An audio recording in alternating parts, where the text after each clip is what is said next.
சிறுவர்கள் சித்திரவதை தொடர்பாக சர்ச்சையில் சிக்கியிருக்கும் global Ikhwan services and business holdings நிறுவனத்தின் தலைவரின் மகனும் நேற்று நாட்டை விட்டு வெளியேற முயன்றபோது கைது செய்யப்பட்ட 5 பேரில் ஒருவர் என்று தேசிய போலீஸ் படை தலைவர் தான் ஸ்ரீ ரசாரடின் ஹுசேன் தெரிவித்துள்ளார்.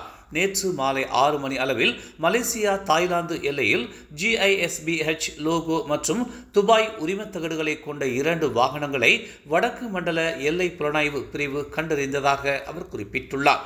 மேலும் அந்த வாகனங்கள் தாய்லாந்து நோக்கி செல்லும் புக்கிட் காயு ஏத்தாம் குடிநுழைவு சுங்கம் தனிமைப்படுத்தல் மற்றும் பாதுகாப்பு வளாகத்தை நோக்கி சென்றதையும் புலனாய்வு பிரிவு கண்டறிந்தது. இதனை அடுத்து அவ்வாகனங்களில் பயணித்த 28 முதல் 41 வயதுக்கு உட்பட்டவர்கள் கைது செய்யப்பட்டதாகவும் அதில் GISBH நிறுவனத்தின் தலைவரின் மகனும் அடங்குவார் என்றும் அவர் கூறினார். 2 வாகனங்களும் கைப்பற்றப்பட்டுள்ளதோடு முதற்கட்ட விசாரணைகள் மற்றும் கைது செய்யப்பட்டவர்களுக்கான ஆவணங்களை போலீசார் ஆய்வு செய்து வருவதாக ரசாருடின் கூறினார். கோலாலம்பூர் அனைத்துலக விமான நிலையத்தில் மனித கடத்தல் கும்பல் ஒன்று செயல்பட்டு வரும் விவகாரம் தொடர்பில் குடிநுழைவுத்துறையின் மூத்த அதிகாரி ஒருவர் மீது அடுத்த மாதம் குற்றம் சுமத்தப்படும் என்று எதிர்பார்க்கப்படுகிறது. நாட்டின் நுழைவாயில்கள் வழியாக முறையான பரிசோதனையின்றி வெளிநாட்டினரை உள்ளே கொண்டு வரும் கும்பலுக்கு அந்த மூத்த அதிகாரி உறுதுணையாக இருந்தார் என்று மலேசிய லஞ்ச ஊழல் தடுப்பு ஆணையத்தின் தலைமை ஆணையர் அசாம் பாக்கி தெரிவித்துள்ளார். MACC நடத்திய புலன் விசாரணையில் மொத்தம் 50 அமலாக்க அதிகாரிகள் கைது செய்யப்பட்டனர். அவர்களில் 49 பேர் குடிநுழைவுத்துறையைச் சேர்ந்தவர்கள், ஒருவர் போலீஸ்காரர் என்று அவர் குறிப்பிட்டார். அவர்களுக்கு எதிராக 37 புலன் விசாரணை கோப்புகள் திறக்கப்பட்டுள்ளன என்று அவர் குறிப்பிட்டார். தொகுதி நிதி ஒதுக்கீடு தொடர்பான விவாதம் நடப்பில் உள்ள நகல் கருத்திணக்க குறிப்புகளின் அடிப்படையில் தொடர்ந்து நடக்குமானால் அதில் எதிர்க்கட்சிகள் பங்கேற்காது என்று பரிகாத்தான் நேஷனல் கூட்டணியின் தலைமை கொறடா தக்வீடின் ஹசான் திட்டவட்டமாக அறிவித்துள்ளார். அந்த கருத்திணக்க குறிப்புகள் குறித்து விவாதிப்பதற்காக அரசாங்கம் புதிய நகல்களை தயாரிக்க வேண்டும் என்பதோடு சிறப்பு குழு ஒன்றையும் நியமிக்க வேண்டும் என்று அவர் நிபந்தனை விதித்தார். நகல் கருத்திணக்க குறிப்புகளில் இடம்பெற்றிருக்கும் அம்சங்கள் அனைத்தையும் தங்களால் ஏற்றுக்கொள்ள முடியாது என்று தக்வீடின் ஹசான் தெரிவித்தார். முன்னாள் பிரதமர் மகாதீரின் 2 மகன்களும் தங்களின் சொத்து விவரங்களை மலேசிய லஞ்ச ஊழல் தடுப்பு ஆணையமான MACC-யிடம் அறிவித்து விட்டதாகவும் MACC நிர்ணயித்திருந்த காலக்கெடுவுக்குள் மிர்சானும் அவரின் சகோதரர் முக்சானியும் தங்களின் சொத்து விவரங்களை தெரிவித்து விட்டதாகவும் MACC தலைமை ஆணையர் தான் ஸ்ரீ அசாம் பாக்கி தெரிவித்துள்ளார்.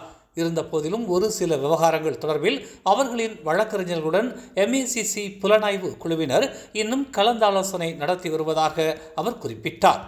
மிர்சானும் முக்சானியும் 1981ஆம் ஆண்டு தொடங்கி இப்போது வரைக்குமான தங்களின் சொத்து விவரங்களை அறிவிக்க வேண்டும் என்று கடந்த ஜனவரி மாதம் MACC உத்தரவிட்டது. அந்த ஆண்டில்தான் மகாதீர் பிரதமர் பதவியை ஏற்றார் என்பது குறிப்பிடத்தக்கது. கற்களை ஏற்றிச் சென்ற லாரியின் மீது வாகனம் மோதியதில் காரில் சிக்கி ஒருவர் உயிரிழந்தார்.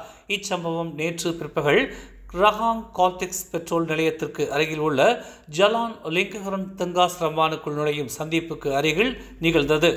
பகல் 1:28 மணியளவில் நிகழ்ந்த இந்த விபத்தில் 40 வயது மதிக்கத்தக்க நபர் தலை மற்றும் உடலில் பலத்த காயம் அடைந்து சம்பவ இடத்திலேயே உயிரிழந்ததாக ஸ்ரம்பான் தீயணைப்பு மற்றும் மீட்பு நிலைய தலைமை அதிகாரி முகமது இட்ரிஸ் தெரிவித்தார். மேலும் ஒருவர் பலத்த காயமுற்றதாகவும் அதே காரில் வந்த 2 லேசான காயமடைந்ததாகவும் அவர் கூறினார். XEC வேரியன்ட் என்ற புதிய வகை கொரோனாவின் தொற்று உலக நாடுகளை ஆட்டுவிக்க ஆரம்பித்துள்ளது. புதிய வகை கொரோனா ஜூன் மாதத்தில் ஜெர்மனியில் முதலில் கண்டறியப்பட்டது. அதன் பின்னர் England, Germany, Denmark, America, Netherlands உள்ளிட்ட 27 நாடுகளில் இந்த கொரோனா பரவியிருப்பது உறுதிப்படுத்தப்பட்டுள்ளது. போலந்து, நார்வே, சீனா, உக்ரைன், போர்ச்சுகல் ஆகிய நாடுகளிலும் இது பரவியிருக்கிறது. அதிக தாக்கம் கொண்ட இந்த புதிய வகை திரிபு குறித்து இங்கிலாந்து மக்களுக்கு எச்சரிக்கை விடுக்கப்பட்டுள்ளது. தற்போது 3 கண்டங்களில் 27 நாடுகளில் இக்கொரோனா பரவி உள்ளது. உலகின் மற்ற நாடுகளுக்கு மேலும் பரவும் வாய்ப்பு இருப்பதாகவும் புதிய அலை ஒன்றை உருவாக்கலாம் என்றும் மருத்துவ நிபுணர்கள் எச்சரித்துள்ளனர். மேலும் செய்திகளை தெரிந்து கொள்ள தமிழ் மலர் நாளிதழை பாருங்கள். உடனுக்குடன் செய்திகளை தெரிந்து கொள்ள தமிழ் மலர் இணையதளம், தமிழ் மலர் செயலி மற்றும் மலர் டிவி யூடியூப் சேனலை வலம் வாருங்கள். எங்களோடு இணைந்திருக்க மலர் டிவியை பதிவு செய்து கொள்ளுங்கள். உறவுகள் மகிழ்ந்திட விருப்பம் மற்றும் பகிர்வு சேவையை சொடுக்கிடுங்கள்.